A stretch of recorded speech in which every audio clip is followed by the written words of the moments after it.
What's up, guys? Welcome back to the channel. If you're new here, we break down firearms from a normal person's perspective. That means there's no favoritism, no biasism, just facts and field time. Let's see if today's gun packs a punch. Today we're going to be looking at the DIAMONDBACK DB9 GEN 4. It's one of the smallest 9mm on the market. It's pocket size, lightweight, and is seriously compact. But does that mean it's an everyday carry duty, or is it just a novelty? Right out of the box, the DB9 Gen 4 comes with the basics. It's a zipper holster, the pistol itself, a 6-round mag in it. Put that back in. A user manual, a magazine end piece, and a safety chain. Not that much to it. For the price, you shouldn't expect a lot of added on extras. Let's go ahead and take a look at this gun. Look at that nice clean finish. The sights on it.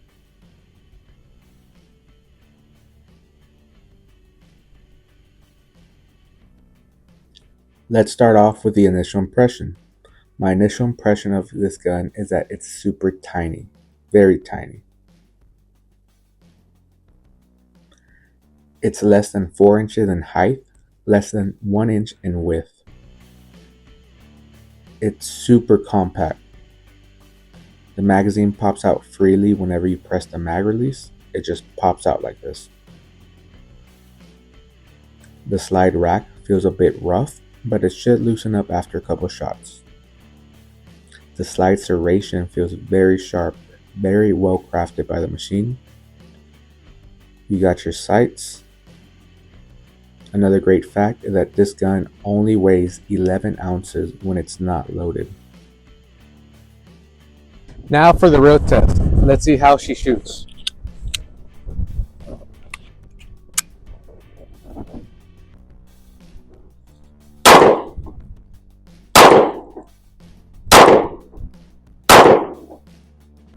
At 5 yards, shots were respectable. The short sight radius really did a number on being 100% precise when shooting, and that's usually based on these smaller statured frames. I'd say this is better for a close quarter, last ditch defense scenario. The recoil, if I'm being honest, was very snappy. Usually it's based on the overpower of the 9mm tag along with such a small frame. Along with the snap, since it would snap and it's trying to go like this, it would dig this little wedge into the wedge of your hand, which is starting to make my hand red, and that's just after a couple of shots. Shots were a bit off and hard to shoot, and that's due to the muzzle flip, and that is because of the lack of actual good grip and grip real estate. A good chunk, a quarter of my hand is almost hanging off the gun, which lacks that grip that it's needed. One more thing that I would add is always test your carry ammo before trusting. That way you know that the gun is compatible, shoots well, and you know how it shoots with that carry ammo. Let's talk about the pros and cons about the DIAMONDBACK DB9 Gen 4. Pro: it's super compact, a true pocket-sized carry. Look at that, gone. Pro number 2: it's very affordable, coming at $260, sub $300 after tax, anywhere you find them. Pro number 3: it's extremely lightweight, 11 ounces unloaded. That is less than 1 pound of weight. Despite those nice features, let's look at the cons now. Con number 1: it only comes with one 6-round mag. That's very unfortunate. It doesn't even come with a spare mag.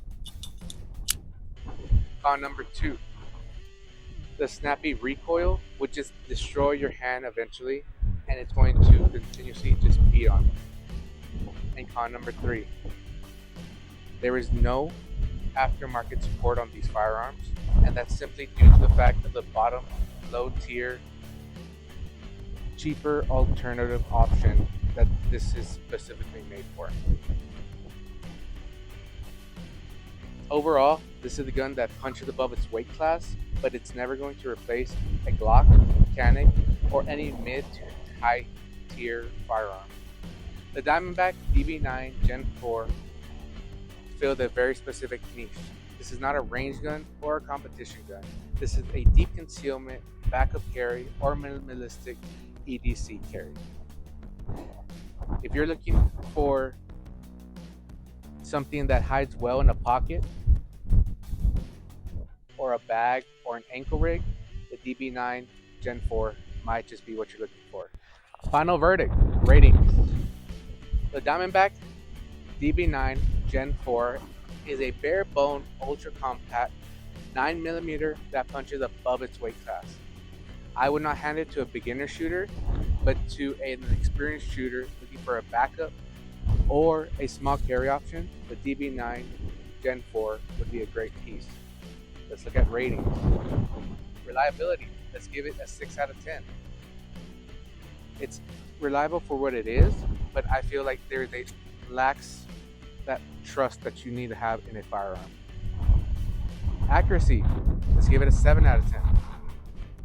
Shots were there, but it was hard to get a precise bullseye, and that's simply due to the fact of the small stature of the firearm. Smaller guns are usually harder to shoot correctly. Value, let's give it a 9 out of 10. $260 is such a great option, great budget for a small firearm. Comfort, let's give it a 6 out of 10. Could be that my big hands are too big, but the grip not being long enough to sustain all my fingers made the grip kind of hard and made it just that much harder to shoot. Overall, let's give this firearm a 6.5 out of 10. It's decent for what it is, but it's not the best gun on the market, and I don't think it's even trying to be.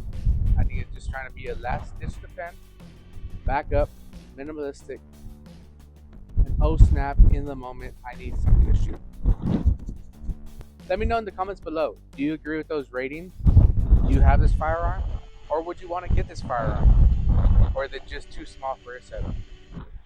As always, make sure to hit that like button, subscribe for more deep dives on firearms coming soon.